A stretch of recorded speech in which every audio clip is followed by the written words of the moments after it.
today to listen and present, and I will ask Jane to open with a karakia. Mai no e tā. Whakataka te hau ki uru, whakataka te hau ki tonga.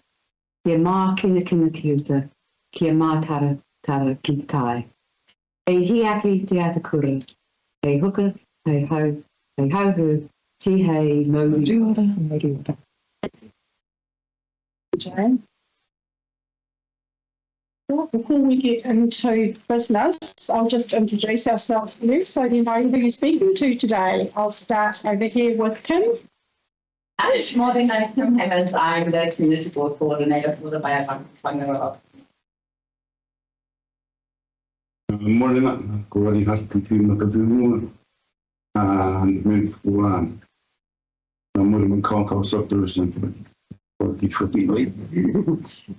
koutou katoa, ko Jane Hindle tōku ingoa. I'm Jane Hindle from Kororareka, Aufua and Marumaku subdivisions.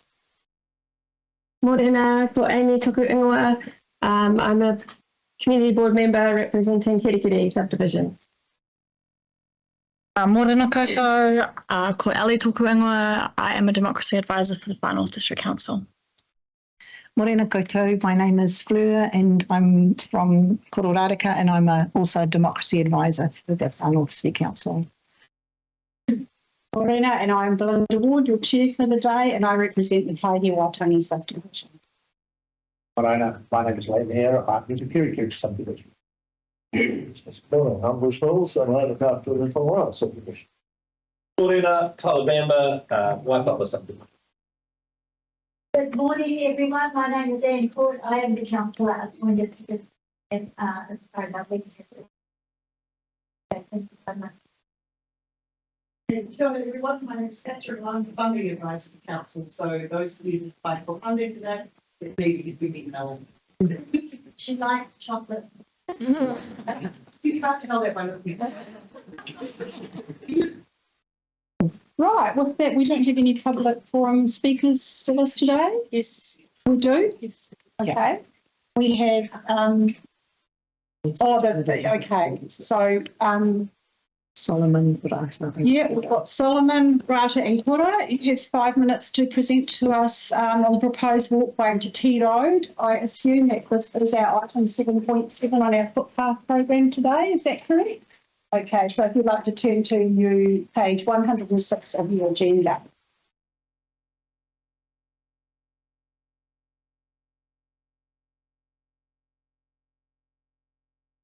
So please feel free to come forward. We are live streaming, so you're on camera today. So if you'd like to take a couple of metre steps forward, you should be on screen.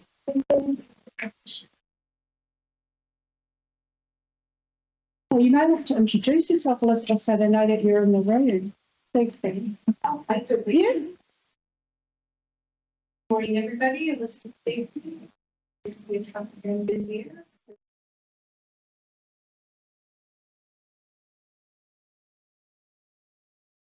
Very important.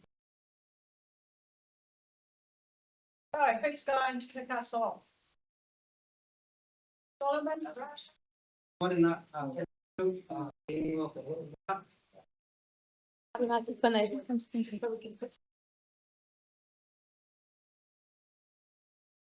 you need to speak up a bit louder. Tēnā koutou katoa. Koromona tēnei mai ate rehia I Mongonui. Utake hare mai, so we've been one here to speak on regard to the proposed the recommended funding. The update to that is that we had a meeting on Monday night, I think it was. To tea. Councillors and engineers that attended a meeting to us a plan for the proposed walkway. And from that, it was recommended that we attend this week to talk to you about that proposal. We're still in the early stages in regards to defining, confirming exactly how the plan will pan out. And at the moment now, there's only one proposal before us. And the plans have been drawn up by the engineers. And so the next step from here is basically to call a meeting of the affected landowners, if you like. And then from there, we'll decide whether how we're going to take it from there. So that's the update on our hui from Monday. Okay? Yeah, that's fine. Good.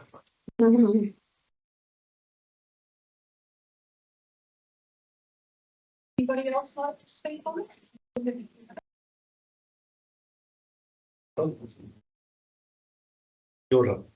My name is Kora Roundtree. Yeah, we were given a proposal of putting a footpath. If you know TT, there's the Bay of Islands Academy up the top, but it's all a third road going down to the bottom. So some Tamariki have to walk up that road. And there's a few bends in it, but I like the plan that our engineers had shown us on Tuesday. It was on Tuesday night. And it showed outline of where the footpath will go, making our children safe. That was the main part. And them walking up the hill. Of course, some of us naughty young fellas, they go a little bit fast down the hill, and it makes it unsafe for our children. And for the walkers that are coming up from the village. But when the proposal come, it was like a blessing to our family out in TT. But we come here as representatives, like our kaumatua was saying. It's these other things that have to be identified and talked to.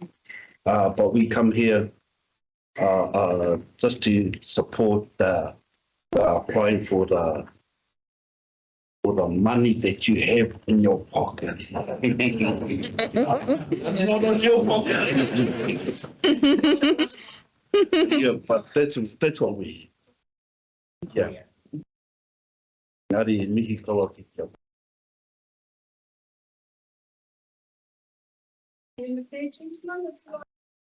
I'm fine, thank you.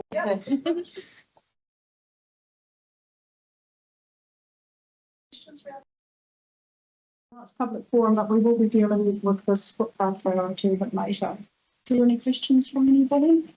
Thank you, Roddy, for your communication with the community and helping to bring this subject so that you know what we are talking about, and engaging early before any work commences is always a really good thing. We've learned the lesson the hard way over there. Thank you, Roddy, for that. Ben. You're here, gentlemen, if you may choose to go back to work. Speak clearly, I'll speak loud. When Elizabeth first came to us with this from an within the and it is that I know the board was quite keen to support it. Well, the answer to that is that there's still a lot of work to be done in regard to that. The only position we're in is based on the proposed drawing from the engineer. Right? From that, like I said, we still need to go back and talk to the owners of the properties, and then we'll take it from there. There were a couple of scenarios that were batted around at that in regard to a walking track, maybe. From the engineer's perspective, it may work out a lot cheaper. The track will still take up to that point anyway. And the other positive side to it is you can maximize the use of that track. As opposed to a footpath only for people that walk to school. So, and of course, the other was the widening of the road. And the reaction to that was probably to blow the budget out of it anyway. But those are the 3 points that were discussed at me. Excellent, thank you. Lovely, thank you. Right, moving on, that was our only public forum speaker. Next we have speakers for our funding applications. And first up I have Kelly Hull and Sherry Thorncroft, representing Friends of Dance Northern on page 61. Morning, everyone. Thank you for having us here this morning. We're applying for some funding to help with a dance concert that's coming very shortly, poster, and hopefully you can all have a look at that and buy tickets. We've got probably 110 girls, 110 children, yes, of boys as well, that are involved in the concert this year. So obviously the costs of hiring the term centre are quite high, and we basically are at the point where we just need a little bit of help to get us over the line. We have, our aim is to make dance accessible to all families, regardless of their financial condition. So we want all children to have that opportunity to do. Which is really important. It builds their confidence and skills, also friendships. We've got amazing children that dance with us. It is a wonderful family of dancers. We don't want for anyone to have that barrier of money to be able to perform. So we're hoping that any funding that we receive will help with the cost of the Turner Centre, and then any additional income we get from the ticket sales can go back into the trust to offer more opportunities for the dancers next year. Things like paying for dance essentials, helping with more scholarships. We do already offer a number of scholarships through our Dance Vibes New Zealand, and travelling with the children, with the teams down to workshops in Auckland and New Plymouth. There are so many opportunities we want to offer to these children. We just need a little bit more money to be able to do so. That's fine. You've left some time for questions. It's lovely. We do have the application and all the additional information anyway in front of us. So, any questions? So I'm just a bit confused. So if you don't get the funding, will you pass some of the cost on to the dancers? We're hoping that the ticket sales may be able to cover the cost of the Turner Centre, but it's at the point now we've got 2 weeks to the show and we're just not sure if it's going to cover it, in which case, worst case scenario, we're going to kind of struggle with it. We are fundraising as well outside of this. We're doing sausage sizzles at Bunnings and all sorts of other things, but the children don't get charged for performing. Okay. It's all coming out of pocket for us. So that was my question. Your budget looks at about 300 people. If I look at the cost of the ticket, probably more because it's a $20 fee for the kids. Mm-hmm. And I thought that's a pretty steep target because there's a maximum of 200 and 300 in the Turner Centre. We are doing 2 shows. There is a maximum capacity of about 800 over the 2 shows. How are the ticket sales going? The ticket sales are going reasonably well. We've reached about 380 tickets. Would you like us to do a bit of a push on our community board Facebook page? Amazing. Oh yeah. And every little bit helps. It's a glass of wine. Catch up. We have had the dancers out putting posters up around the community. Yeah, I saw somebody carrying a big sign. Do the kids pay for lessons? They do pay for their lessons, not for the rehearsals, just for their after school classes, which goes towards covering the cost of rent on the street. And as Sherry was saying, that we also do provide some scholarships for children that can't Which again, we'd like to offer a lot more. A lot more. Because there are a lot of families who, they wouldn't even think to ask because they don't have that. Really give it a push in the local schools and things like that. That really anyone can dance. It's not just. If you went to get funding, what would your break even be in terms of? Probably about 12,000. Sorry, how many? How many tickets? Oh, I actually don't know if it depends on the cost of children and adults. Right. The mixture is 20 Yeah. and 30. That's So what it I really depends on how many.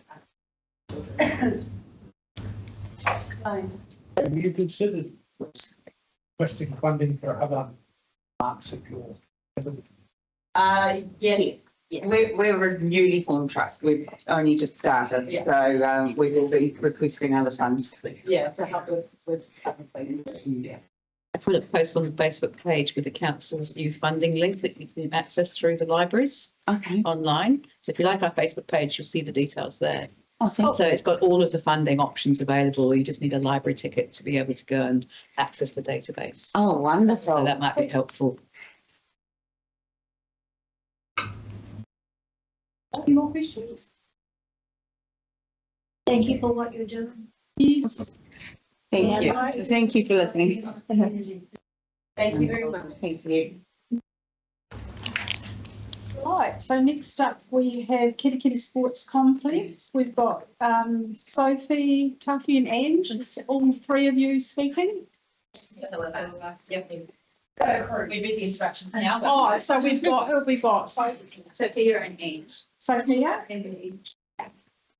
So hi everybody, we're from Te Anau Page 17. which is the playground that we're attempting to build at the Kitakita Sports Complex. We do have some of our working group here today with us. We know you've got the application there, so we thought we'd just cover off on a couple of key points. We're taking a co-funding, co-building approach to the bringing to life phase of the Te Anau Pūtoro. The space is going to be owned and maintained by the FNDC once it's completed. This agreement's already in place, and the FNDC, we have a rep sitting on our working group to make sure there's a quantity of we'll be using volunteers where possible. Things like Rotary has volunteered planted for us at the site. But we also know that there's some things that we need the technical expertise at the playground. There's a lot of safety and compliance aspects, and we'll be requiring contractors for that cover. Had a few donations in kind already, and we've got a great community support. So we've had Brock's donated the men's chairs to build our bench seats for us already, which is great. They've already arrived, quite ready, and the Rotary planting time. So we'll keep utilising this wherever possible. And the idea being that we're trying to build a beautiful natural space. We feel like this is an opportunity for the community board to invest in an asset, and it really suits that placemaking fund, where this is an ongoing asset for the whole community to use. It's open to the public. It's in a public site for everybody to use. And our aim is to bring Te Anau Pūtoro to life in the next planting and construction season. So that would be this time next year is our aim to start with. I'd just like to acknowledge the support that the community board has already given to help us get to where we're at today, supporting the design process. And just really also acknowledge the fact that this is the placemaking fund that we're hoping to get your support through again. The design process that we've gone through has already enabled placemaking, bringing our young people on board through the process to help with the design, bringing to life the stories of Ngāti Rewhia inside of the play spaces and throughout each of the play elements that will be there.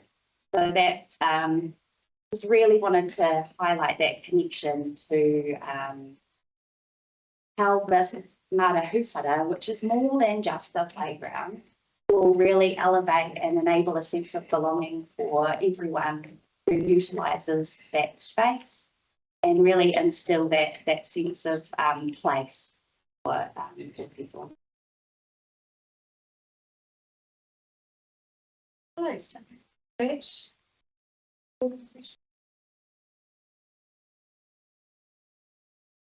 Oh dear, I always feel terrible with them. It's a wonderful application. Thank you for coming today. And again, we really lucky to have such amazing people in these things. I think I see you've already got quite a lot of funding. Well, you've got about 90K already allocated. So what are your plans for the other 50% funding? Who have you got targeted for that? Now that we've had the detailed design, with that came the rough order of costs of civil construction, which blew us away. Yeah, 409,000, and that'll keep going on. No, so I think it's 356,000 exclusive of GST to build, of which we have looked through and we believe there's quite a few in-kind donations we can get to try and reduce that cost. For example, the bench seating, which we've now already had made, was 7,500 for that. We've had offers of concrete supply and concrete layers. So that will reduce that number down. So there's all those in-kind donations. The rocks from Arvida's donated the rocks to us for that part of it. So that brings the cost down that way. We will be and are in the process of working with Lotteries and Foundation North to be the bulk component of the funding, because we recognise that that's quite a bit. We have some community work to do as well. So we will be looking for business sponsors as well, and we will offer them in return kind of a quick fixed promotion of their business, but within the facility in a very natural way. So yeah, so there's quite a bit to do, but yeah. Yeah. My memory's not what it used to be, but if I remember the presentation done, there were components. Was there about 8 different components in the line? And this is predominantly for one section of that, is it not? All funding, yes. Yes. Yeah. My fear is, having participated in projects, is that there's funding and you get that, and then the funding dries up when you don't get it. Would it be your intention to do one component and then continue to fundraise, or would you wait until you got all the funding and do the whole thing? So what we've decided to do is draw a line in the sand after the lotteries application. So at this stage, we will be looking to the whole project in one hit. There's a reduction in cost there because there's several, setting up the site itself is the one. And so after the lotteries one, if we're not successful at lotteries, we are going to use some of the money to have a phased approach built into the current design so that we can look to next kind of July, August, start on a phased build, a safe phased build. As soon as we put this in, kids will be on it. So it needs to be, whatever we do needs to be a complete target on its own. But ideally we wouldn't do that. We would want to do the whole thing in one hit, but we think that that probably hinges on lotteries. Madam Chair, I just have a question following what Lane's just asked. So we're not looking to start construction a year? Yes. Earlier if we can get. Do you need no funding from the now? Great question. I think so, because if we get everything, then we'll start as soon as we've got it. So we have Foundation North in now, and we're aiming. These doesn't have set funding period, so we would hopefully get it before Christmas. January for lotteries is when it opens, and April is when we find out. So if in April we got that, we could actually kickstart then and work with the contractors to start earlier. Our thoughts are if we don't get it in one way, we'll have to do it another. So we're aiming for 2024 to start construction. Out of 2024 will be dependent on the I'll just signal that the community board financial funding runs 1 July to, so not wishing to preempt what my colleagues choose which way they choose from. It could be a feature rather than cash in the bank. So, sorry, my name's Ben. I'm in with the group. Part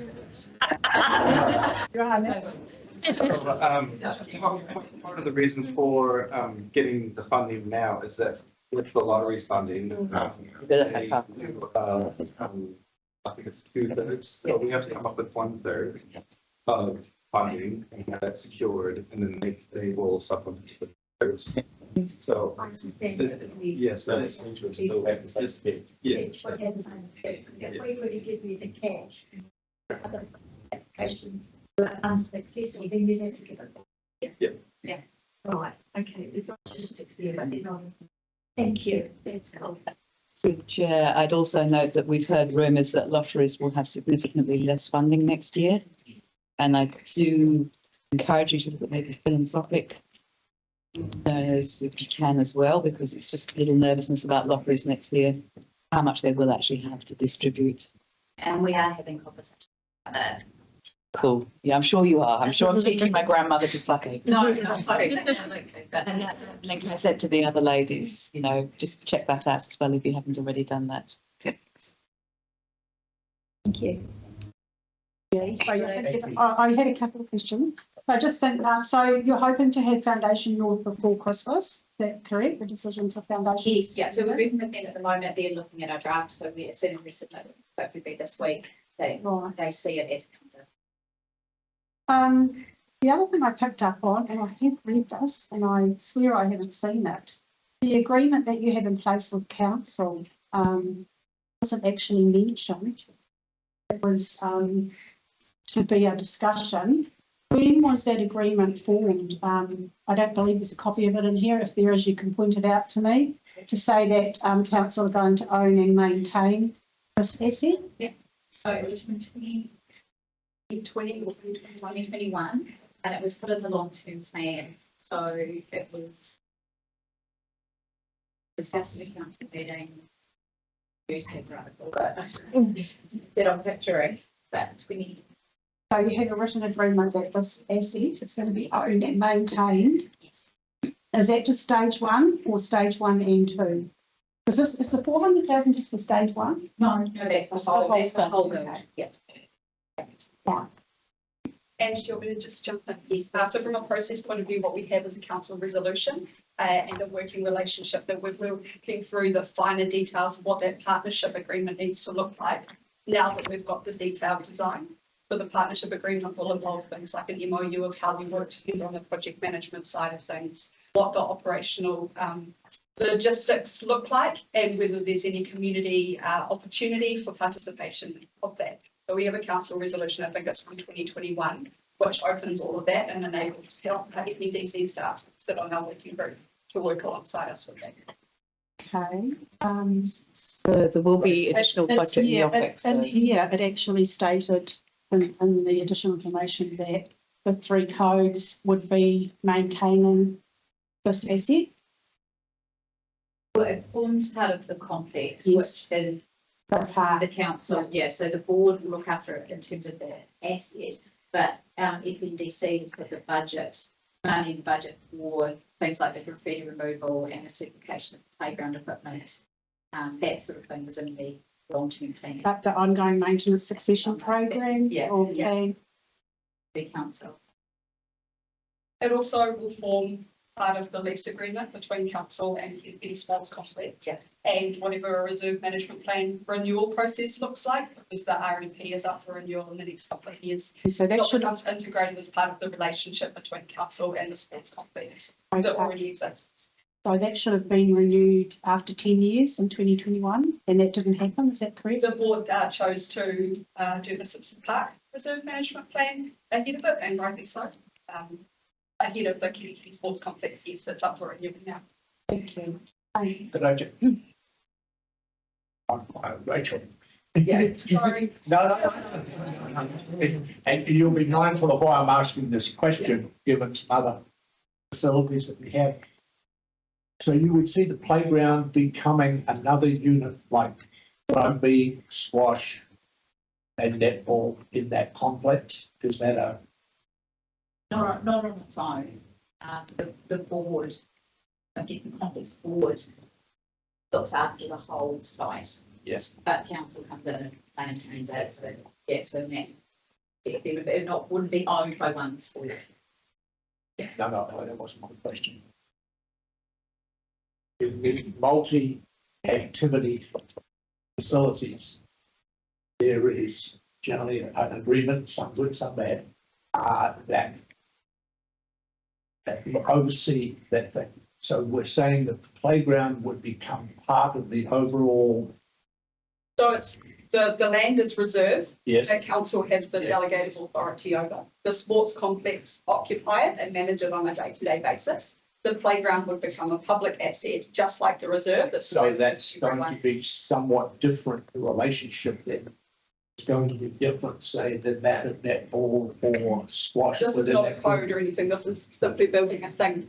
Building a thing. That's it. Yeah, okay. So, Madam Chair, just to clarify, we are enabling the creation of a new asset for council. Yes. Correct? Is that just simplified? And it is separate from the sports complex. It's simply a working group under the sports complex that are creating that space. Once the space is done, we're off, we're done. Our job is to simply. And the OPEX for that is already in the LTP? Okay, we're getting out of standing orders. Thank you. We obviously have a lot of information here to reflect on when we make our decision. And we will be going into public exclusion for our funding applications today. So Catherine will be contacting you later in the day. Yes.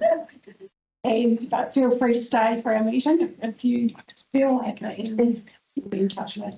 Thank you. Thank you. Right, so next we have Tracy Cadigan. What you doing? Presenting Rasi Paralel. Oh no, we didn't ask Tracy to come and speak to the Christmas parade, did we? She's here. She's here. She's here. You wanted to Good morning, I'm Tracy Cadigan from Islands-Whangaroa. Speak up. Welcome, Tracy. Thank you. I'm here to speak about our Christmas parade. It's actually a little bit more than a Christmas parade because we also have a beach party. We light up our silver Christmas lights as well. And on the actual day, we're going to have a drop-off point for the food bank so that we can start making some Christmas classes as well. But I'm actually asking for the funding for our beach party and Christmas parade so that we can safely roll. And then after the Santa parade, we have or Christmas parade, we have a beach party for the community, which everyone gets together, young and old. We have an area set up for our mountain poppers so they're out of the shade, out of the sun.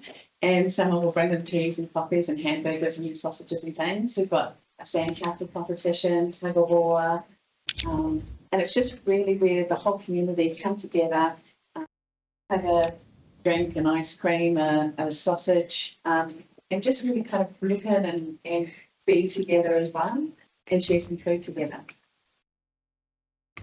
Your nana and your papa and the kids playing on the beach, and there's no worries, no stress, everyone's equal. Everyone's exactly the same, just on the beach together having fun. And we have at the moment, last year I had 41 flights. This year, this year I've got my home school added in, and Eagles Nest have added in a flight. Fire Brigade, the Walker Armour Group, the tennis ladies walk with their tennis rackets, bouncing balls. The coming roads. Yes, something club and joining in because a lot of these all players. Yeah. So, like it's just growing and growing and growing. So last year I had 41. This year so far I've got 34.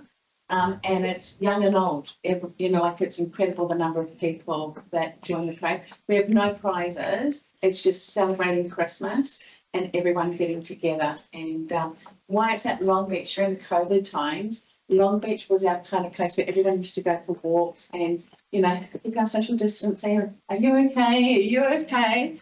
And it's kind of turned into that caring hub for us. We've got a coffee cart over there and white sand, sunshine, toilets.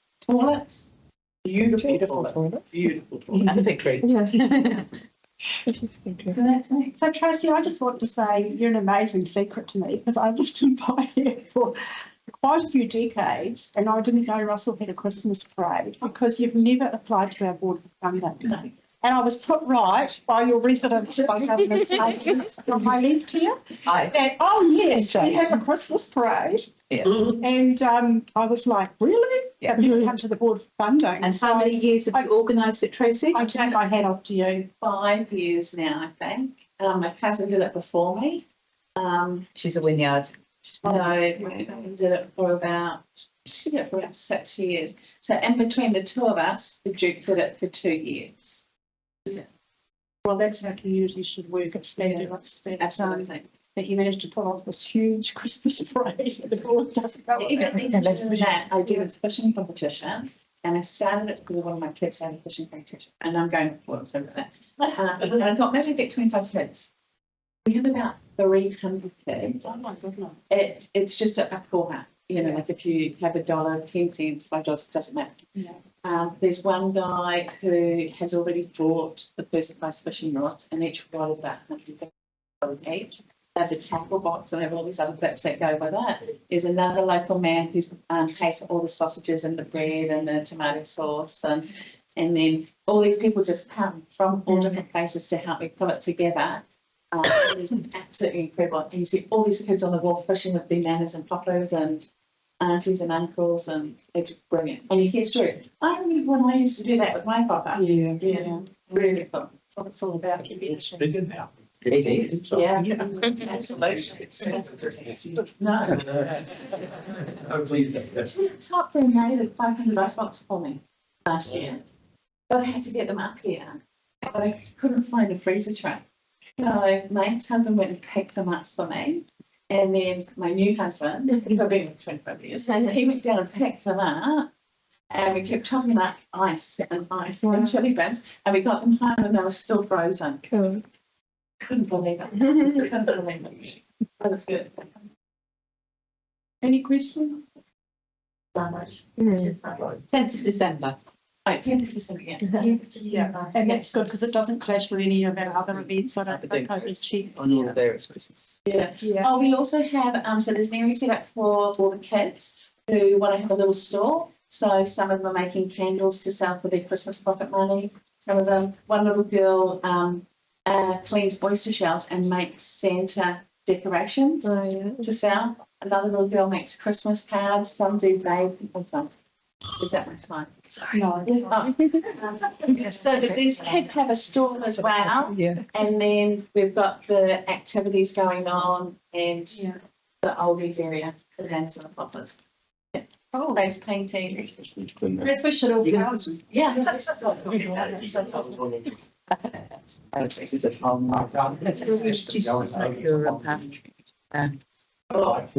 looked at Russell, I first moved out my tell a story and talked about Long Beach, and that somebody had a test in Russell that you were going to start, you were going to have to walk over to Long Beach and come back, and if you couldn't make it, you had to leave Russell. Did you pass the phase?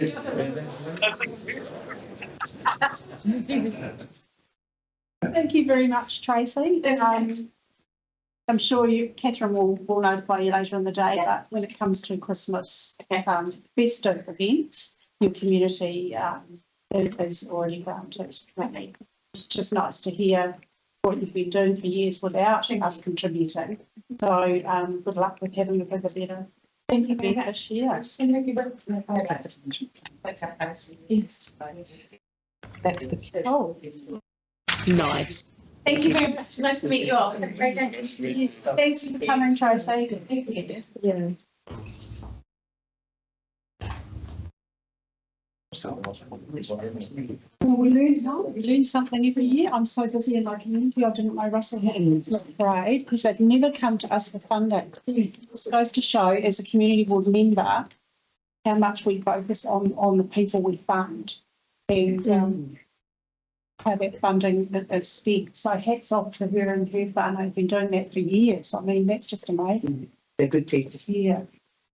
But Russell has always had a community feel because I don't take this the wrong way, it's sort of isolated and it does its own thing. And villagey. And village, Yeah, it's got that lovely village feel of yesteryear, hasn't it? So those old traditions live on. Right. Okay, so moving into our agenda proper. Item 6.1, we have confirmation of the minutes. With the following amendment for the date, you will have all picked up, it's actually got September, it should be 26 October. That the Islands-Whangaroa Community Board confirm the minutes of the meeting held 26th of October 2023 are true and correct record. I'll move. Do I have a seconder? Thank you, Lane. Any amendments or alterations in there? Aye. I'll put that to the vote. All those in favour? Aye. Against? Carried. Moving on to item 7.1.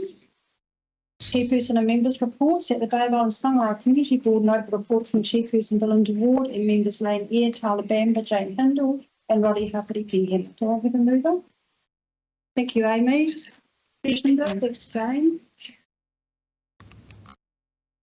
Let's catch up on that one. Yep, it's Amy and Jane. Thank you.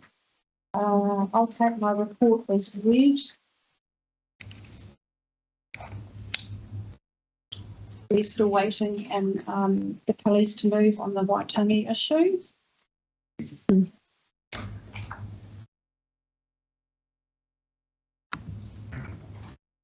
Moving on to Lane. Bus stop's interesting, isn't it? I'd like to thank Lane actually for taking initiative to put this option in the arena and for staff to pick up on that and investigate. It's these sort of initiatives that actually do offer alternatives to us that we perhaps haven't thought about. That's value of community boards because they know the way the streets. Know in your backyard. Yeah, that's right. And, I, in that extraordinary gym, and I have to be perfectly honest, I started this out because I was worried about losing 3 car parks. That's how it eventually. I had never looked at the bus wasn't the problem. But then we went through this whole process of car parks. But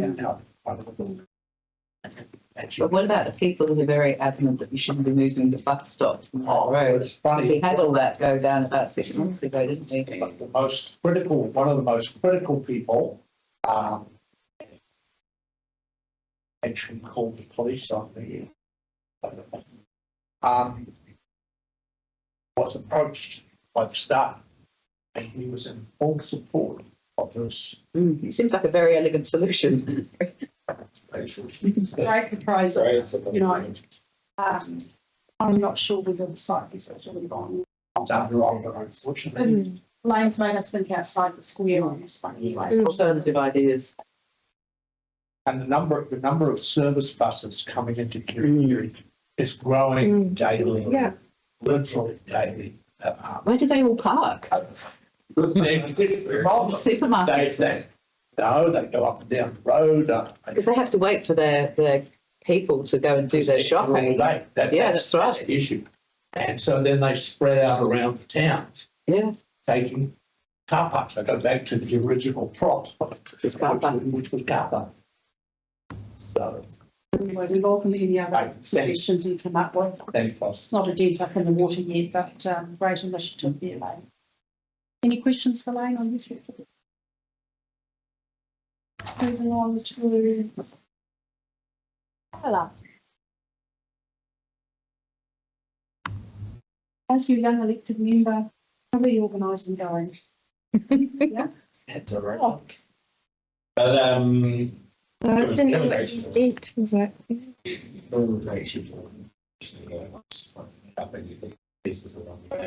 But it's all up and running for 7th and 8th December. Yeah, we're expecting approximately 50 young elected members to attend, including I think 7 from Far North. Yes, so 7 from Far North who are registered, and we're probably getting another, as part of that 55, I think our latest registration is, we're just confirming some late registrations as well, so. Capped off with a gala dinner from Eric Rush, who will be our speaker. That's a good way to showcase some North, isn't it? Yeah. Just need some nice settled weather and, Yes. yeah. Any questions, Tyler? Right, moving on to James. James, very fancy edited template, I have to say. Yeah, I took a leaf out of Fire Hilda's book. Oh, because I really liked the way she focused on what we were trying to achieve in terms of her reporting. so with the template? No, I've had a chat from Kim. All right. It's a template for a reason. I'm unapologetic because I think I convey better information in my reports. And Tracy may be the judge of the Great Cake Bake Off. She organises that every year. She fundraises for sending kids on Tucker. £5,000. Yeah. Yeah. And there's too much sugar for you, Jane. You is a whole everything. Just have to come to Russell. Order Cake and cupcake. That's what we've got to do. Questions for Jane?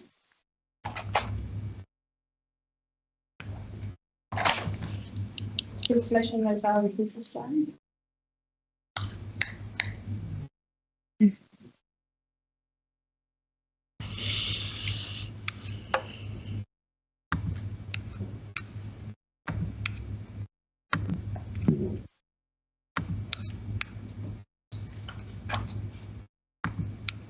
Questions in there?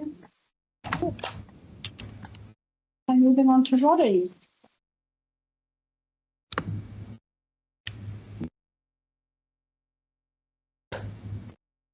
And answer one, Roddy's taking a long time to resolve. Is that the retaining all behind, or is that another separate issue? Bonanza. It's in Kalakaua. Oh. It's a completely different issue. Oh. It's a, the floodwater goes down there. And because of the drainage one thing, it's caused a whole lot of issue down there, especially for her building. The flood actually goes inside her building every time. And so they're putting that in. She's been away for like 20 years, and she just went right back into the country. And I don't think she realised that was a floodplain. And because of that, it came with its own issues, and not to mention that a lot of the drainage comes through there and then comes down through the shops. We've been working on infrastructure in Kalakaua. As the workers here, and I'm hoping that when they do the roads, because they're meant to be looking at those at the drainage as well. And I pretty much think that we could direct the ones that are coming down where the winds are situated. Well, that should help her a lot more. It's not about redirecting where the drainage was placed when they did that road. And of course, I think it's something like every 20 years they do it. So I'm hoping they'll come up with a resolution for that.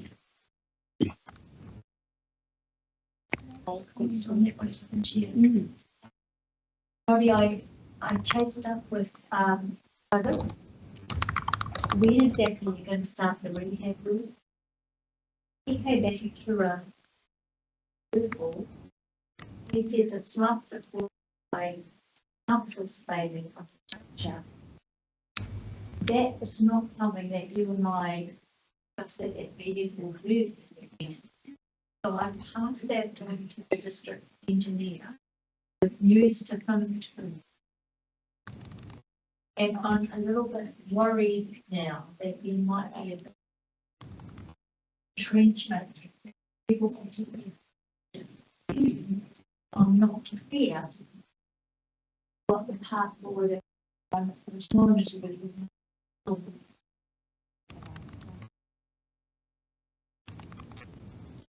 Thanks for that, Ed. Any questions for Roddy?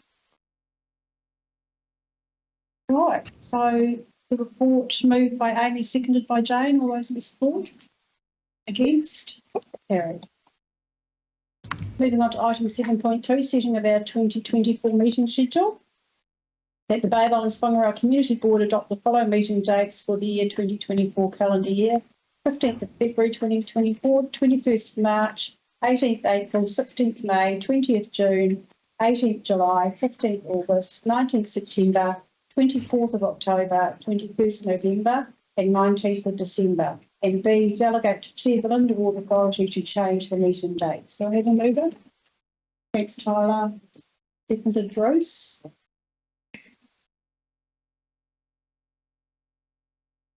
Discussion, and I have noted that you will be away for the month of June next year. July, sorry. Okay. Thank you for that clarification. Month of July. Ooh. It would be really helpful to know in advance, people, now we've got our dates, should we accept these dates? It would be really helpful in advance to know if you're planning on taking annual leave or when you do book a holiday in advance, just so we know if we have a quorum or if we need to, skip a meeting or change some meeting dates. And I noted it announcement the other day, and it was really helpful you giving them a heads up for next year, because it just means when you're planning workshops and meetings and you want the right people in the room, it's really good to know. And with illness, particularly through those winter months. So now that travel's back up and the go-go, ends off to Alaska. Am I allowed to tell everyone? I have. On camera. You're going to Alaska. On camera. Yes. The entire population names. Yes, which you already told them at council. Madam Chair, I deliberately chose July because I wanted to get the long-term plan. There's an incredible amount of you leading up to the adoption of the long-term plan. So I deliberately chose July, and then I was reflecting on it afterwards. I'm going to be out of the country in another 5 weeks. Everybody was thinking the same way. We might have a problem. So I posed it at council meeting that we should have an annual leave register for elected members. I think we should do that at the community board level too. In the cameras, in the calendar. Through the chair. So the governance skills, democracy service governance skills do in the formal meeting calendar. If you let them know your leave, they will put it up the top so that then we can kind of track that as well. Instead of doing a double up, it's either that it stays in the formal meeting calendars or that we put it in some sort of a calendar format in Te Huinga. And then that way you can access it there as well. Anne's alluding to is if there was a register, if you know in advance, because with the calendar, I find it's a monthly pop-up. When you turn, when you've got your monthly calendar, you can see if someone's booked their leave. But if it's very short notice, like the deputy there recently, that was very short notice, that leave, so it wouldn't have actually shown in advance, likewise with Mokos. So just really helpful, I think, to know even at our level, so that we do have a quorum. And if there's important things coming up in your particular area that we need to engage on or consult on, if you're not here, that can really be quite a hole from the community board perspective. So we appreciate that heads up. And your first point of call definitely should be to Fleur, etc., to let her know so that she can have oversight over that as well. Thanks. Lovely. Well, we can't be sick July 2024. We're going to be on the bench. Well, won't be on What a nice one and beat. Moved by Tyler, seconded by Bruce. All those in support of these dates? Against? Carried. Madam Chair, can we ask the Super Kim to send out meeting requests for these dates now, or not? But you can certainly ask Fleur to. No, meeting requests for those. Yes, basically putting them in myself. Yeah. And you'll see you do have a lovely current schedule here. Good. And it worked out very well. We didn't have any short gaps between our monthly meetings, sort of between 4 and 5 weeks. Okay, item 7.3. We've got the new ground lease to Play Centre at Te Roa, Russell Play Centre over 12 Church Street. recommendation is that the Bay of Islands-Whangaroa Community Board recommends to Council acting under delegation and pursuant to Section 61 Reserves Act 1977A, a new ground lease be issued to Play Centre Aotearoa over the local Treasures Play Centre Reserve being approximately 736 square metres of lot 60 714712 Church Street, Russell, held in New Zealand Gazette 1984, page 3,528, and vested in Farnworth District Council as a local purpose reserve. Terms of the lease shall be 30 years, 10 plus 10 plus 10. Rental as per Farnworth District Council fees and charges scheduled for a community lease. $118 plus GST for 2023-2024 and reviewed annually in conjunction with the Farnworth District Council fees and charges schedule. And B, with further conditions negotiated and agreed upon by the Group Manager, Delivery and Operations and Play Centre Aotearoa. Do I have a mover? I'll move it. Jane, seconder, Bruce, thank you. Any discussion around this? Basically, 16 years.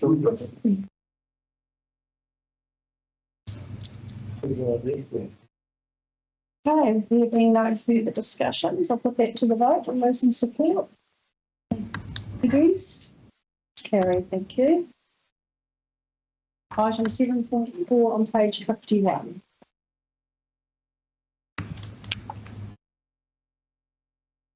The recommendation is that the Bay of Islands-Whangaroa Community Board agree to uplift the Opua Paihia Walkway Permanent Realignment Beachy Street to English Bay report for consideration, and B, to option 1 to permanently align the Opua Paihia Coastal Walkway from within land parcel ID 5238752 Unformed Legal Road to Richardson Street as per the attached map. Do I have a mover? I'll move. Seconder? Second. Thank you. Yes, I would like to speak to this. As mover, you may speak. Thank you, Madam Chair. I thought I would move it. As you know, this walkway is near to the Opua residents' hearts, and I, as previously, circulated this report. Firstly, I'd like to acknowledge council staff for coming out to site and actually attending and seeing what we were talking about in terms of the annexation of Bulls Bay Reserve. So we're very pleased to see that it's now included as part of the realignment. However, the community is extremely concerned to see the word permanently realign. And we had this discussion. I remember Councillor Court also supported this corridor about things change. Technology changes, opportunities change, and I think the residents right now understand that the council has no money to fix it. But they do not wish to see that the resolution states permanently close the walkway. They wish to leave the door open at some point in the future should the opportunity to present itself. So I would like to foreshadow an amendment to this resolution which says to realign the Opua walkway from within parcel ID 5238752 Unformed Legal Road to Richardson Street as per the attached map, removing the word permanently from that statement. Seconder, did you want to speak to the motion? No. Would anybody else like to speak to the original recommendation? Madam Chair, we get into semantics, I think, close not too important, it's not important motion. But I can take the other word permanent is it's enough. There's new elections because there's boards and stuff. Look at the pocket money from somebody. Well, that's right. You know, we may be able to do hovercraft next year. Exactly. But I think just using the word closed is yeah. It's quite sufficient. Yeah. Madam Chair, in speaking to the original motion and bearing in mind that Jane has been shadow amendment, I am concerned about what that does is that stops me starting and what possible actions might. That's right. And that is the bit that one. So I just think in the environment and I'm inclined to support James' foreshadowed amendment, but I'm just might not go far enough. That it is really important that this doesn't die in deep archive somewhere that we as governance comfort that someone has always got it on their radar. To think about ways that we can save things. Through the chair, one of our meetings with Kim is we talked to the cycleway people and had a conversation about integrating cycleway with walkways and combining the budgets and the concept of boardwalks, which would take people away from the cliff face, making it safer. Now, that is just an idea, but it's an example of how we might look at different technology to give people access to a walkway, which they very much enjoy. So that's why the community is very adamant that they do not want this to be considered a permanent realignment. So thank you, Councillor Gordon. Anybody else want to speak in support of the original recommendation?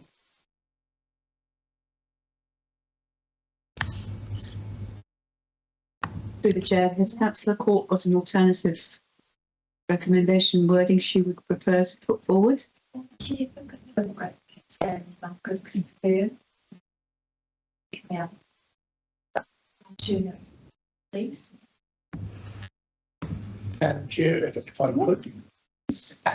I just wonder if we're adding words for the sake of adding words. I think when you say something is closed, it's closed. And I'm not being simplistic, but if at some point, 5 years, 10 years, next week, somebody comes up with a way of doing something different, then that's fine. What I would be worried about, and I'll say to my colleague, is that it doesn't imply to some members of that community that they can start tomorrow lobbying or fundraising for an alternative. I think they're realistic. They are realistic. They just don't want to see permanently in there for the reasons both Councillor Court and I stated. If I can just respond to and share my years sitting in government, what I've discovered, if you are not explicit your resolutions, the memory gets lost in time. I think the board has an opportunity now to be very clear advocates for this community that we do not want this to close.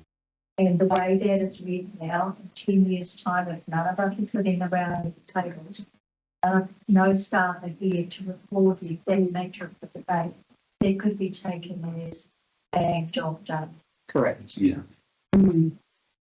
So the we did ask for that to lie on the table to enable staff to revisit and to go back to the engineer's recommendations. And we know what's happened since then. Yep. The big tree has fallen and since this report was written.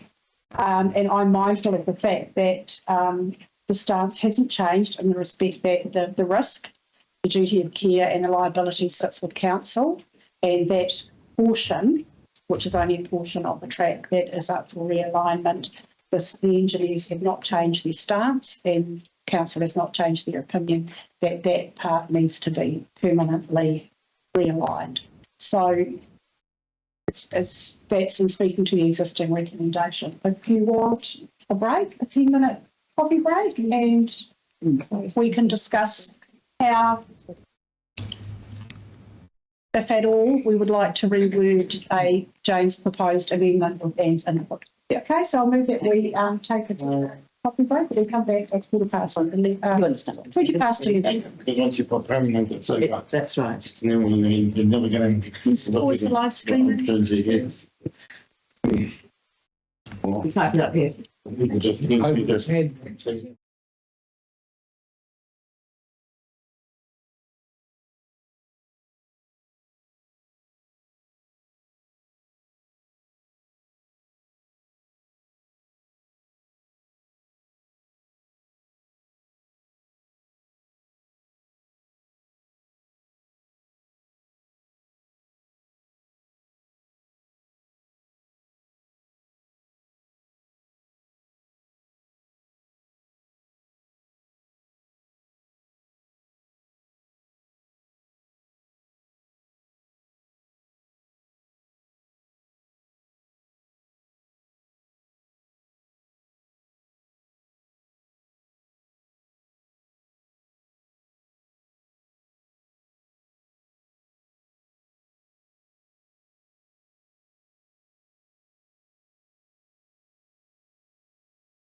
item 7.4 after that break, and I will read the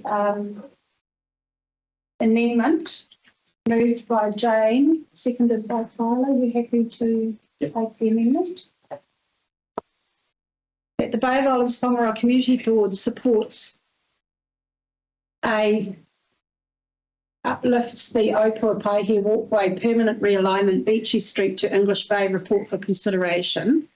And B, option 1, to close and realign the Opua Paihia coastal walkway from within land parcel ID 523H752 unformed legal road to Richardson Street as per the attached map until such time that reinstated coastal access can be considered at a future date. All those in support of the amendment, raise your hands.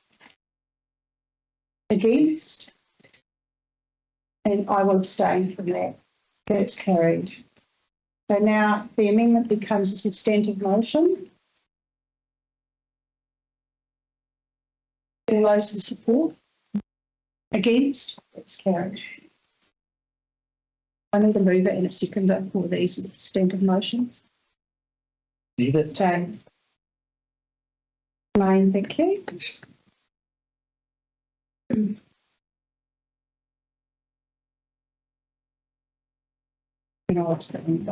Thank you. Right, so moving on. Item, we're going to take our funding applications into public exclusion. And I'll move on. We have Elizabeth Stacey from NTA in the room here, so I'll move on to our funding, item 7.6, project funding reports on page 95. And we'll be with you soon. Item 7.6, that the Bay of Islands-Whangaroa Community Board notes the project reports received from A, Bay of Islands Jazz Festival, B, Artaka Thompson Youth Sailing Trust, C, Whangaroa Hall, and B, Fatu Creative. I have a mover? Yes. Bruce? Second down? Yeah. Amy, thank you. Any discussion around those? Just to make that reports clear, so. Page 90.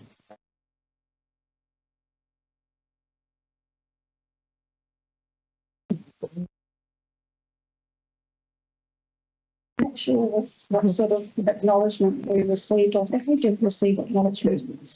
Several of the applicants. So this was moved, Bruce seconded Amy. Yeah. And just to add, yes, into the reports. Any discussion around these? All those in favour? Against? Carried. Now move to item 7.7, page 106.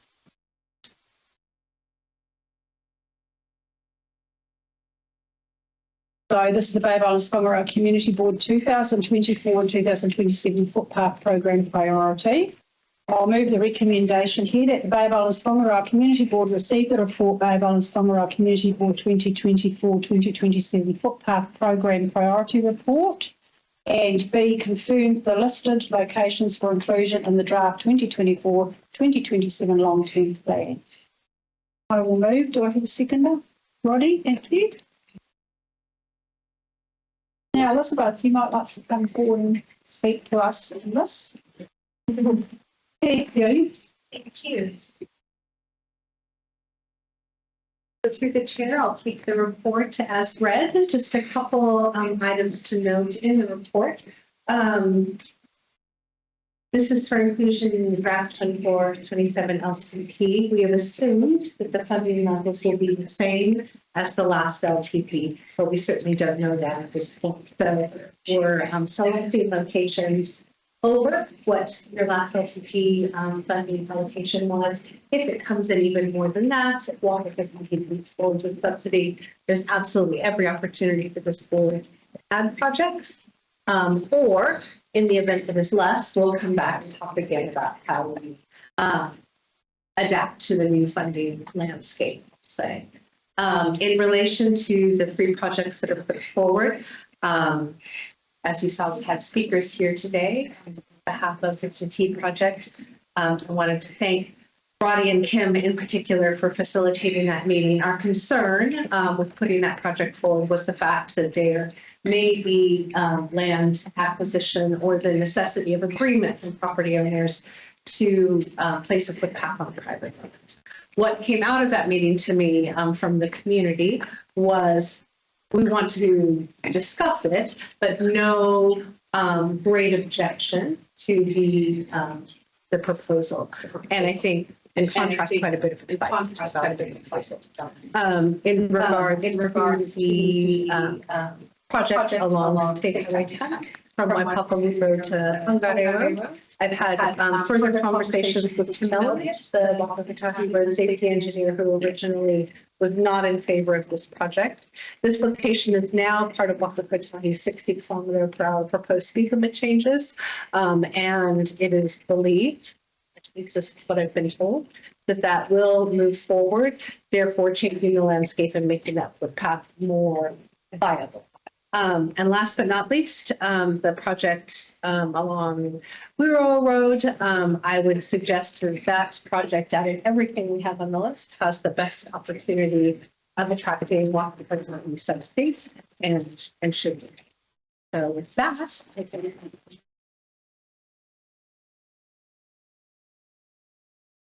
Thank you, Elizabeth. Yes, To T, and I eloquent speak. Do you know that footpath will go from the community To school. to school? Do we know how many pupils there are at school now?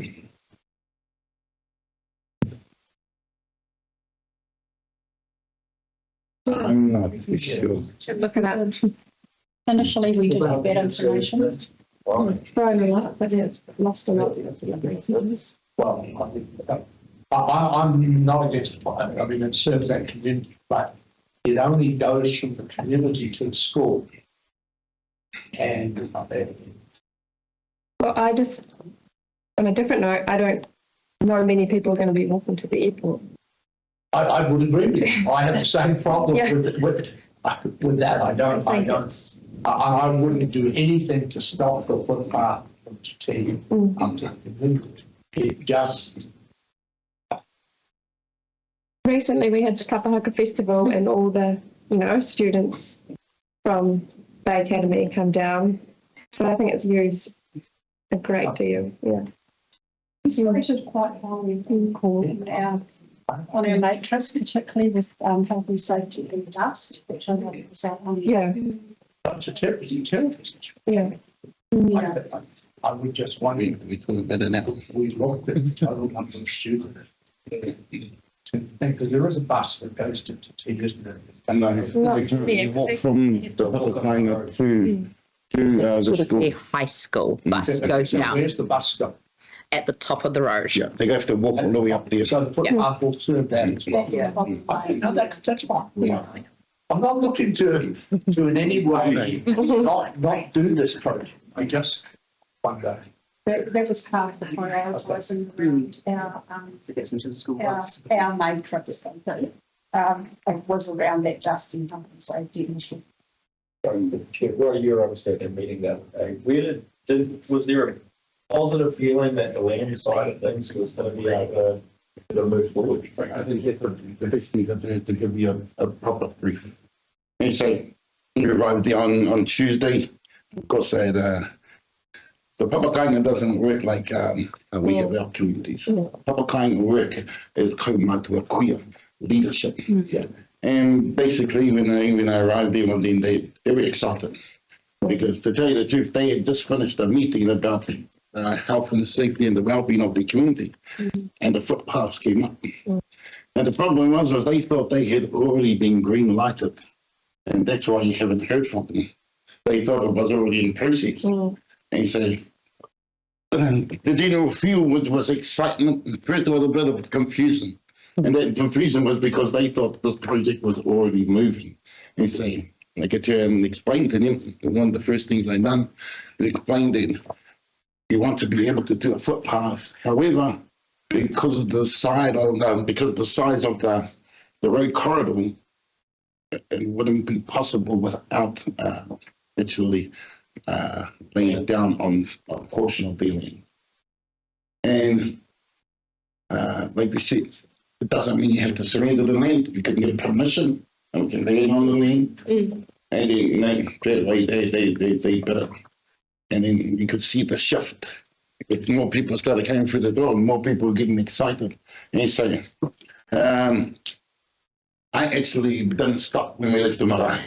And so I've been talking to Māori and geeks that have huge influence in that area. I've been talking to landowners that actually have land on there, and because this isn't just a new issue, it's a historical issue, that, and it's not council's fault, it's not anyone's fault. And the reality is that it's not just about the school kids, it's also about the kuia who try to walk up that hill every day for the exercise. For instance, when we went down there, we were just arriving and they come around the corner, these 6 children in the middle of the road. And that's the way it's always been. And of course, like any other community, the Papakainga and the Whanangas over there, Ngāti Rehia, are acknowledging that they have the same speed issues that most of our communities have. And that again, putting their children, their grandchildren, the whole community at risk. And so it's safe to say they want this more than anything that they've wanted in a long time. The excitement's there. I was talking to Ruben the other yesterday, and then he's already rolling up the red carpet for all of his fun, and so it's going to take a little while, but I reckon by mid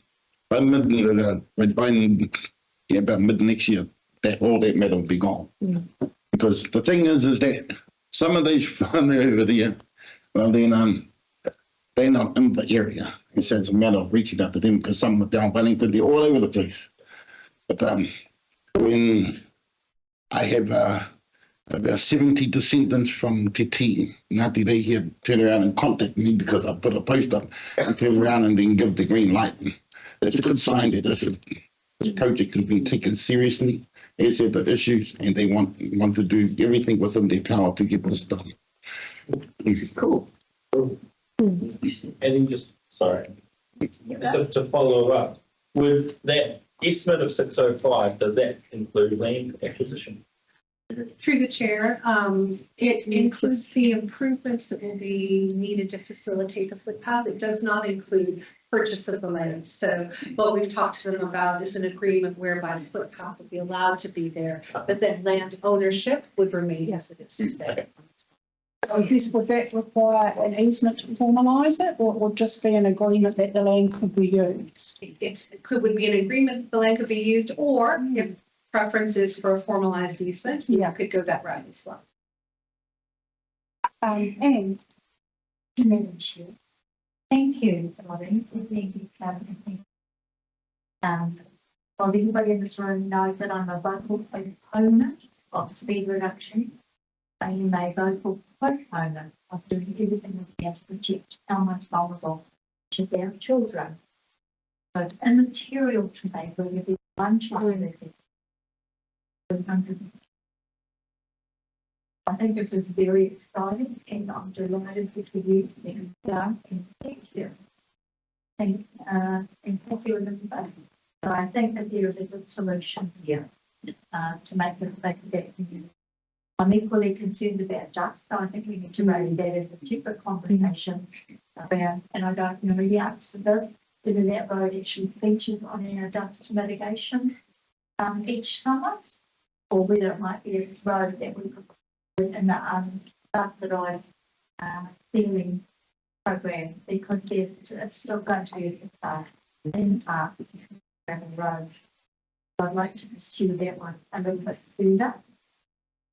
It is a lot of money, and it is more money that we have, but if we push forward, that means that we signal to other funders that these projects are important to us, and there might be other funding opportunities.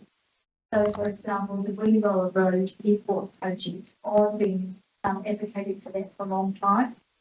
I think the reason that people don't walk on that road is simply because it's just not that. There's no shoulder on that road, but there is a backpacker up there.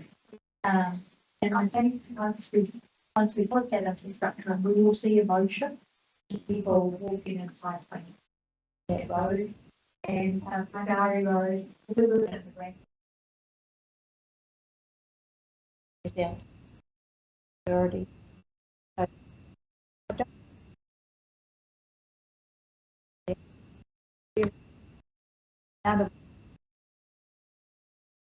It's come.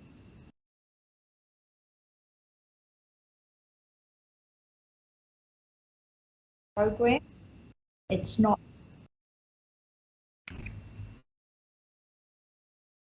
But I'm not.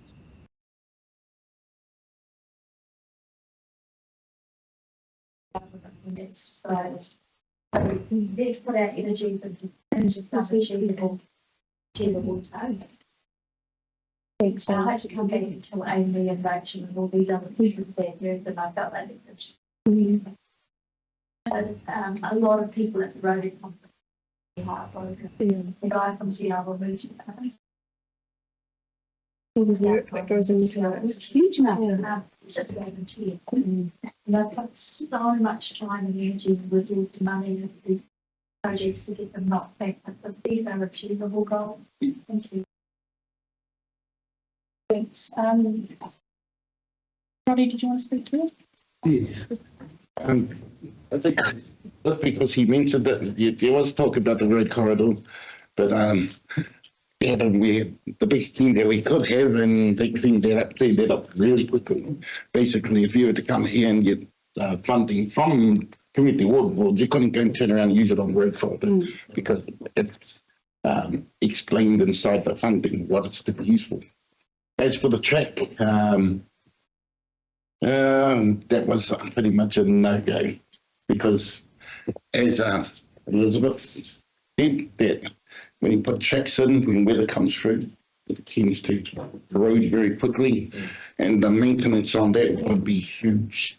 And the other thing, the same, the third matter that was in here, he said to me, he asked the same question you did, how many children do we have here? And I looked at him and he why then he goes, wow, seems to me a lot of money. Doesn't warrant that much money. So this is what I said to him. You have to try and see it in all angles. And I said, you've been given an opportunity. And this is how I see it. Much of you trust me enough to take off your 2023 glasses. What do you mean? I want you to have a think about what you're saying now. You say, keep that away, and now consider this. We've travelled through time, and now we're sitting in 2073. And then he clicked. It's not just building a footpath for now, it's got a 50-year lifespan. So how things change there is going to be huge. Why? Because they can already see their descendants coming home. They can already see their really coming home to be reconnected to their land. And so if there was 30 there, you're most probably going to see 150 people in 50 years. Because when people go home, populations expand. And therefore, you'll see a lot more people there. You're not just building for now. You're actually futurizing things for the people. And like I said, the footpath is probably here 50 years lifespan. So you have to look at what it may look like in 2073. And I tell you, his whole hardware just changed. He goes, now I know what I got to do. I can't fight for him. But at the end of the day, I want you to have all the facts because the decisions you make today is going to affect everyone that's coming after you. That's what I mean to say. Yeah, Robbie, and I think you hit the nail on the head. I mean, if we were to go back and revisit traffic movements on that road, for example, you'll find in the last few years it's increased significantly since this was, first initiated. With the amount of extra cars, increased population, more people living through residence, all of that. So, you've got that health and safety and that dust mitigation issue. I just wanted to address a couple of things while we've got you here. And Kim, I went into Hunga and had a look at our priority list. And it's interesting to look at how we did prioritise these because Te was actually number 10. And number 1 was Opua. You all remember Callett Street, Opua, inside the school there, done. From memory, number 2 is Kaya. Which one, but? Oh. Bring it up. You got it just there? No, it was it the footbridge? Oh. Was it the? Oh, footbridge, yeah. In Kaya. And just being done now. And number 3 was the link from Waitea to ITM Corner Haruru Falls. Now, we didn't include that in the projects because that is on the state highway, and NTA said that they were going to be picking that one up. Hey Workman were actually out there on. Now that is in your current program. It's being done. Yeah. Ready to tender. Yep. Excellent. Yeah. So number 3, just clarification around the 2 that you have removed, Elizabeth, on top of page 107. Number 3 and 13, which was Whangaroa, Lewis Road, Kent Bay, just for the benefit of all, and School Road, Total North. Yes. Just why those have actually been removed from the list. Thank you. So as we discussed in our workshop session, part of our work that we've done in this LTP period is coming up with a concept plan so we can get a better cost for each of these. And as we looked particularly at the Lewis Road, the Kansas Whangaroa, initial cost estimates are at $2 million, which quite honestly is probably beyond the scope of what we would normally fund under low cost, low risk, which is projects under $2 million, or what the community board should anticipate to fund for one project. So we've taken those concept plans, shelved them, waiting for the right opportunity, whether that's TIF funding, perhaps another version of PGF to come through, that we have plans in the drawer ready to go. School Road. Sorry? School Road. Yeah, School Road to Toto North, the original estimates, as I mentioned in the workshop, was a complete mistake by me. I thought that the community building was the school, not extending farther across the one-lane bridge to the school. So our cost estimates for that were quite high as well. And as staff, we were recommending the number of people that would be using that section did not justify the cost of that. Okay. So you understand all the process involved in that? Yeah. Happy with that? Well, it's not, I mean, and like Elizabeth said, there could be opportunity for the Lewis Road, Kent Bay one. The Lewis Road one is really dangerous. I mean, I keep looking around the footpaths that we're proposing, knowing how many people walk that one, knowing how many people may be walking, so otherwise it does. Yeah. But the amount of money we talked about is the loss of them. There's nowhere for people to walk. And that's the big thing. It's what do you do? Really is it? Is it a seasonal issue, Bruce? Is it a seasonal issue?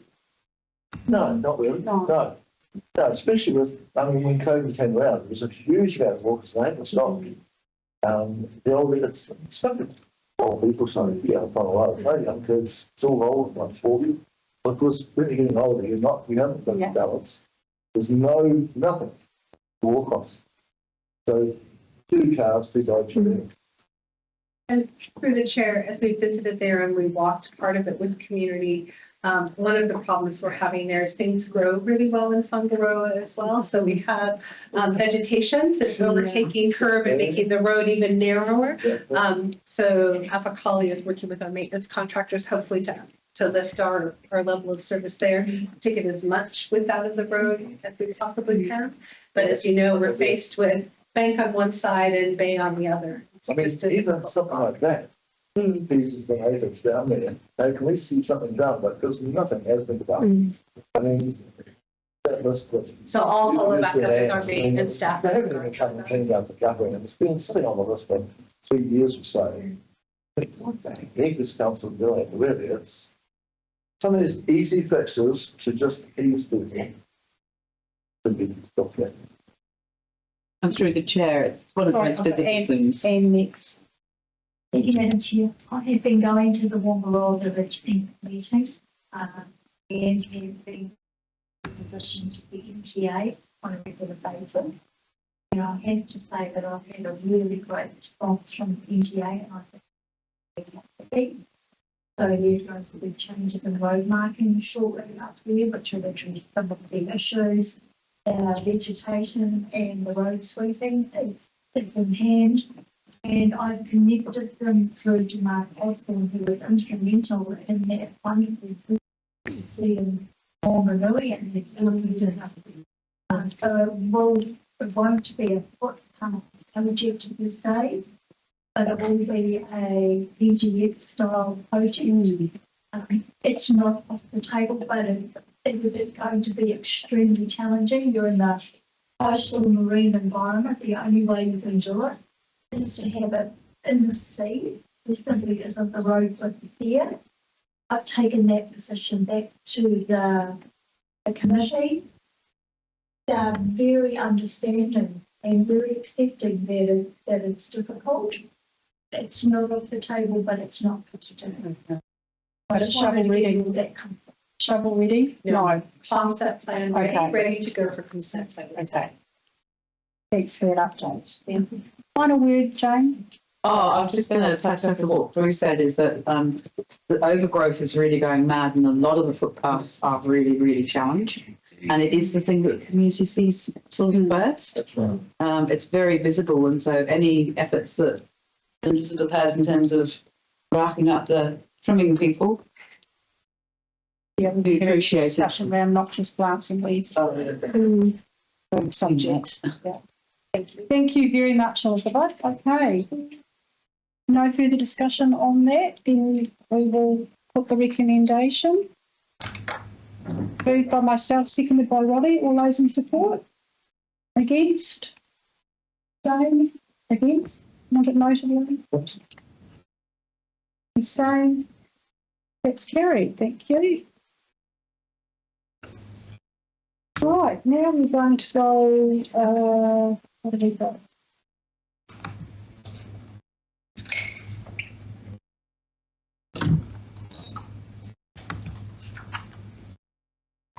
Just leading through the information reports, page 111, going to our funding. So item 8, sorry, just confirming that. Abstain. Sorry, again. Against. Thank you. Item 8.1, recommendation that the Bay of Islands-Whangaroa Community Board receive the Bay of Islands-Whangaroa Community Board November open resolution report. Do I have a mover? Bruce. Seconder. Jane, thank you. Any discussion around these outstanding Cherry Park? Probably, Amy, you want to. It's a bit of a concern that actually it up again and still haven't heard. Sorry, just before the meeting started, through you, Madam Chair, there is imminently going to be someone going to check the fire warrant of fitness, and then that will enable us to move forward with it. Okay, so that's in progress. And that was confirmed it should happen within the next 2 weeks. It's a concern under our duty of care, knowing health and safety wise that we need to get on top of that for the warrant of fitness. And the other item, the reserve management plan program. We'll leave it open until we complete that. Any comments on any of those other items in here? I just see the, sorry, Chair, the dog park is now sitting on their second management. What's the process from here? That's that. So they're actually actively. Whether they are identifying what actively seeking a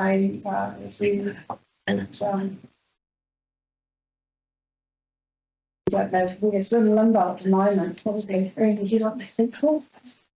I think it's going to be interesting to go on to be.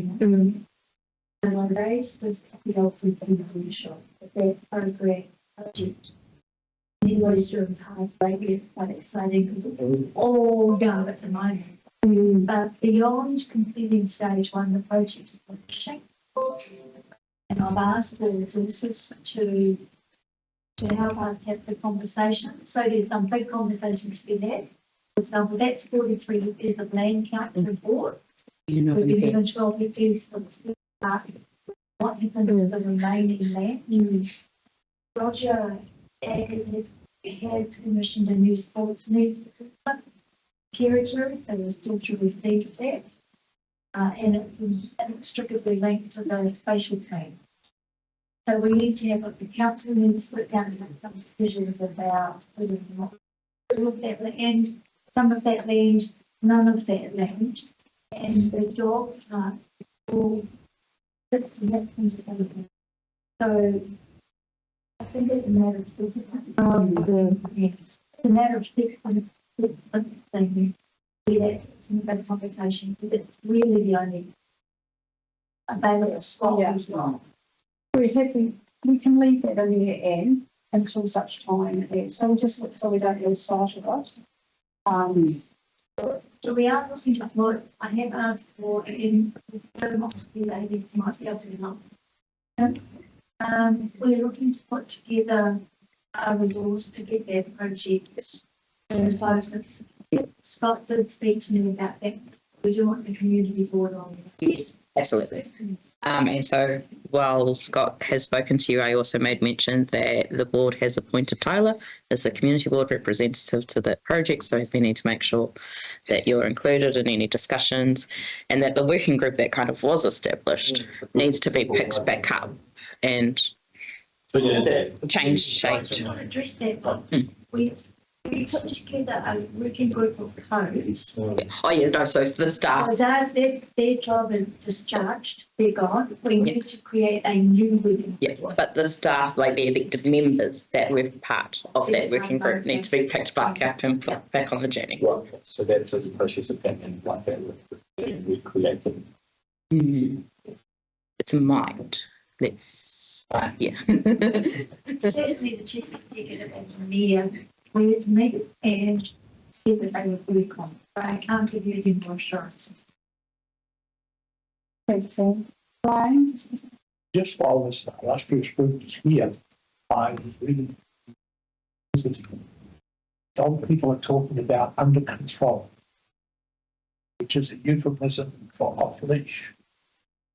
And I think the council and the community board needs to quantify what under control means. I can absolutely guarantee we will not be giving any off-leash dog on sports, on our sports hub. I'm talking about whether that can be accommodated within land outside of that. It's simply not a tenable situation to have dogs running around with children in my life. Speak of the one of my guys and I know baseball, sort of Bay Islands, so those guys, we were talking about play. I noticed it there, reading that it talks about dogs under control. Yeah. Which, and I'm going, under control, what does that mean? Because it seems to me that, if my dog comes with a whistle, it's under control, but it can be.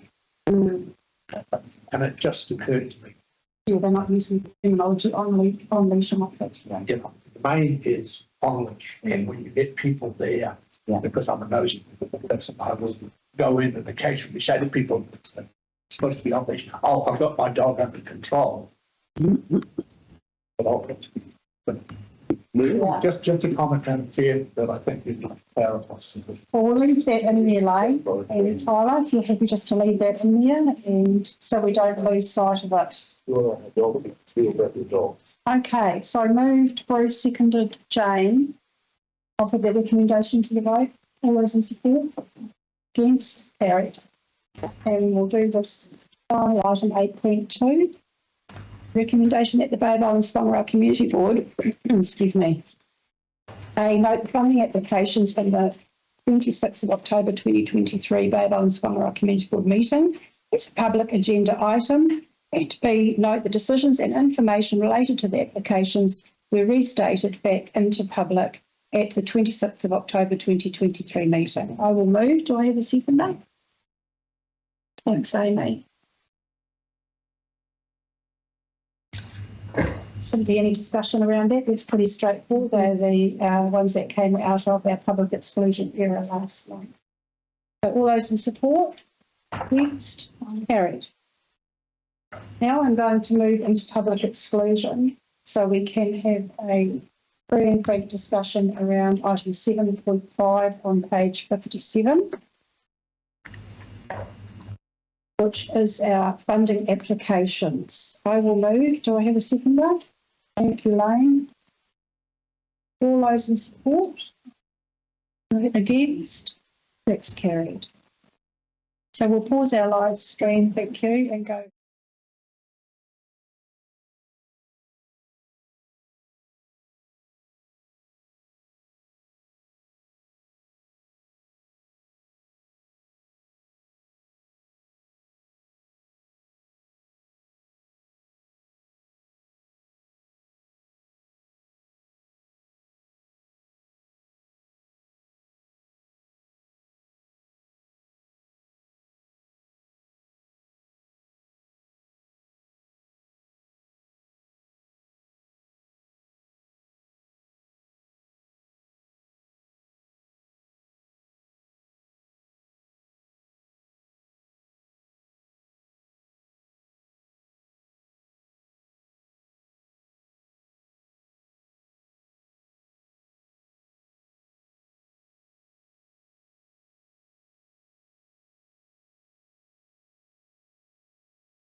Right, welcome back everybody. After that break, we had 4 funding applications on the table, and I'm just going to read out the recommendations in the order that they are in the agenda and put them all back into the public.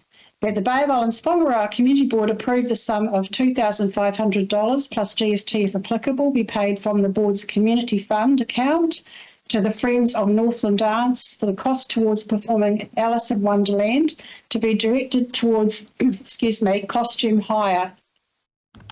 Second recommendation, that the Bay of Islands, was for an application for Kirikiri Sports Complex for $50,000. While the board is fully supportive of this concept of the playground, the board declines to fund this application as this is an asset of district-wide significance and therefore should be submitted to the LTP process, which is the long-term plan process, where adequate funding, including ongoing maintenance, depreciation, operating expenses, and any potential variation to the lease can be considered. And that was carried. The third one, that the Bay of Islands-Whangaroa Community Board approve the sum of $5,000 plus GST if applicable be paid from the board's community fund account to Tracy Cadigan for the cost towards the Russell Christmas event. That was carried. And the final one was that the Bay of Islands-Whangaroa Community Board approve the sum of $2,900 plus GST if applicable be paid from the board's community fund account to the Tuna Centre for the cost towards Ruben Ramaka's visit and performance, and that was also carried. Thank you. And on that note, I'm pretty sure that finishes our business for the day. No further outstanding items. So with that, I will ask Member Hindle, you open? Would you like to close with a karakia? Okay. Thank you. Bei ino e tata. Kia tau, kia tata katoa, o te atapai o te tātou ariki I kukraki, me te aroha o te atawa, me na tuwhina tāputanga, te wairu o tāpui, aki. Amen. Thank you, Jane, and thank you to everybody for your patience and waiting for our decisions today, and thank you for joining us, those of you who are online. And end of live stream, please, Harley. Thank you.